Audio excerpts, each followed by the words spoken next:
Guys, I don't know if you guys have been paying attention lately, but something's changing in MMA. The better fighter on paper, the more skilled, more technical, more well-rounded guy, well, they're not always the one walking away with the win anymore. We're finally in an era where being sharp everywhere doesn't guarantee a victory. Instead, we're starting to see that heart, cardio, and pressure are starting to outweigh pure skills. And I'm not saying that these guys aren't skilled at all, they are, but more often than not, they're beating fighters who are technically better than them in almost every area. And it's not just once or twice, this is happening over and over again, and it's starting to look like a trend, and that's the cheat code. If you have those 4 things, you can beat almost any fighter who's more skilled than you in almost every category. It's not about looking clean or flashy anymore, it's about being gritty, relentless, and impossible to put away. These fighters don't just win, they break you, mental and physically. And when you're broken, it doesn't matter how skilled you are. You're done, you're cooked. And look man, paper stats don't mean anything when you're fighting a machine. Like yeah, on paper you might have the better striking, cleaner grappling, more credentials, whatever. You can look like a world beater in those stats. Significant strikes, takedown defense, control time, all that. But none of that matters when the dude across from you is trying to drown you for 15 to 25 minutes straight. That's what these guys like Merab, Belal, and Dricus are doing. They're not winning because they're the most technical or the cleanest. They win because they're pushing a pace that breaks you. They test you. They test your will before your skills. And that's something you can't measure. There's no stats on UFC.com that tracks how much heart you have left after 3 rounds of hell, because you can't quantify pressure. You can't quantify grit. And we're seeing it more and more now. Modern MMA doesn't favor the slicker fighter anymore. It favors the guy who can keep going when everyone else has faded. The guy who can eat a punch, push you to the cage, grind on you, make you work, and then smile on your face like he's just warming up. That's what wins now. It's not always about domination through skills. It's about relentless attrition. And look, this is why it's so effective. First off, let's talk about pressure. Pressure in MMA isn't just walking forward, it's walking forward with intent. It's about controlling the tempo, the distance, the exchange. When a fighter refuses to back up, they force their opponents to fight going backwards, which a lot of guys just aren't comfortable doing. The more technical guy might be sharper in clean exchanges when he's at range, in control, with time to think, but when he's being hunted, when there's no time to breathe, that technique starts to fall apart. Think of it like this. Technique is like a suit. It looks great when everything's clean and smooth, but pressure is like a street fight in the rain. That suit doesn't help you as much when things get messy. Now add grit into the mix, that mental toughness, that willingness just to bite down and go. Some fighters don't break. They may bleed, they might wobble, but they don't stop. And when someone keeps coming at you after you hit them with your best shot, it's demoralizing. You're used to guys respecting your power, slowing down, giving you space. But this guy, he's inviting chaos, and chaos favors the dog. Now here's the big one. Cardio is a weapon. If you have an endless tank, you can weaponize a pace. You can turn a 3-round fight into a marathon sprint, where your opponent's lungs are on fire by the halfway mark. Even the more skilled fighter, if they're tired, their technique starts to fall apart. Hands drop, footwork slows, reaction lag. Meanwhile, the guy with the gas tank is still pushing the same output, still throwing combinations, still shooting takedowns, still grinding in the clinch. It becomes a war of attrition. And if you're not built for that war, you're gonna get swallowed. We've seen it time and time again. Guys like Kobe Covington, for an example. He's not the most powerful guy, not the slickest striker, but he's got that absurd cardio, and he pressures nonstop. He drowns people.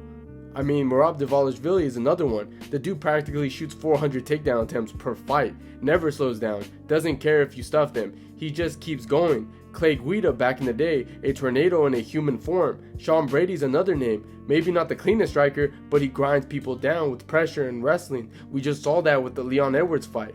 It's not about being the most polished, it's about being the most relentless. So yeah, in a perfect world, skill wins, but MMA isn't a perfect world. It's gritty, chaotic, unpredictable. And if you got that dog in you with cardio to match, sometimes that's more enough to beat the cleaner fighter who just wants a technical chess match. I mean, just look at Merab. The dude is basically the poster child for what I'm talking about. Merab doesn't win fights because he's the slicker striker or the most clinical grappler. He wins because he drowns you in pressure. Straight up, his gas tank is not normal. It feels like a cheat code. The man attempted 50 takedowns against Peter Yan. 50. And no, it wasn't about landing them all. it was about breaking Yan, keeping him on the back foot, making him defend every 10 seconds, forcing him to consistently think, move, and react. And let's not forget, Petr Yan is one of the most skilled fighters we've ever seen in the UFC, the best boxer in the UFC. You can really make that argument. Beautiful defense, crisp counters, solid trips, and takedowns of his own. He's well-rounded, calculated, elite IQ, but none of it matters. He stuffed a bunch of takedowns and still lost. Then there's the Umar Nurmagomedov fight, which really proved how far Merab's style could go. On paper, Umar had every edge: better striking, cleaner grappling, actual finishing threat.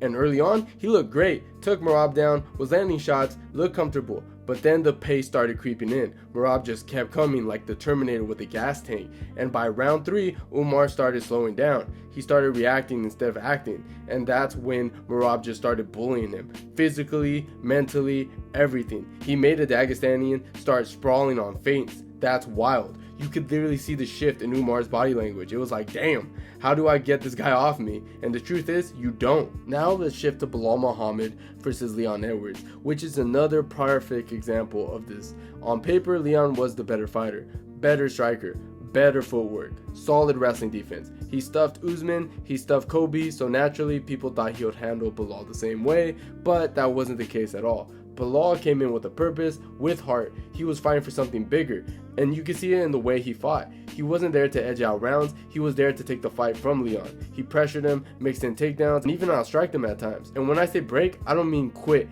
I mean mentally, physically, and emotionally, he looked confused. Like, why is this guy not going away? You could tell that Leon was expecting more traditional fight, and instead he got a non-stop grind. Belal wasn't the cleaner fighter, but he was the one who wanted it more, and he proved that over 5 rounds. And last but not least, Dricus Du Plessis. I still don't even know how this guy keeps winning. Nothing he does looks clean. His technique is weird, his punches are loopy, he gasses and then somehow gets a second win out of nowhere. But one thing that you cannot deny, he goes to war. Against Adesanya, DDP was supposed to get styled on. Izzy had the better striking, better takedown defense, and to be fair, Izzy started off looking good, but then Dricus was just pushing. He made it messy, and when the exchanges got wild and the pace picked up, Izzy started slipping, and boom, DDP pounced and took over.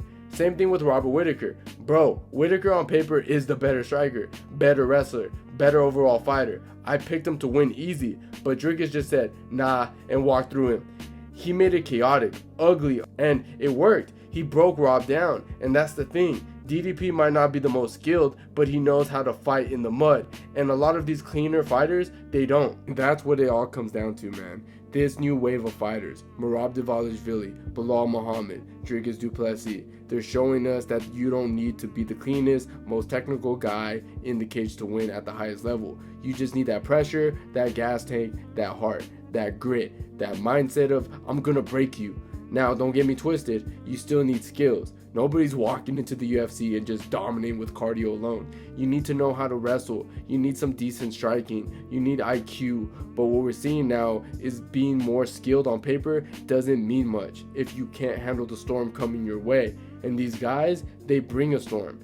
It's like the game has shifted. We used to look at technical guys and technique and say, yup, this guy wins. Now we're looking at guys who can drown you, who can take your rhythm away, who can make you question yourself mid-fight. That's the new currency in MMA. So yeah, maybe these guys aren't winning style points, but they're winning fights, because when the lights are on and you're deep into round 4, when your lungs are fried, when you stuff 30 takedowns, but the guy still won't stop coming, your technique doesn't mean shit if your will is broken. That's why these machines are winning.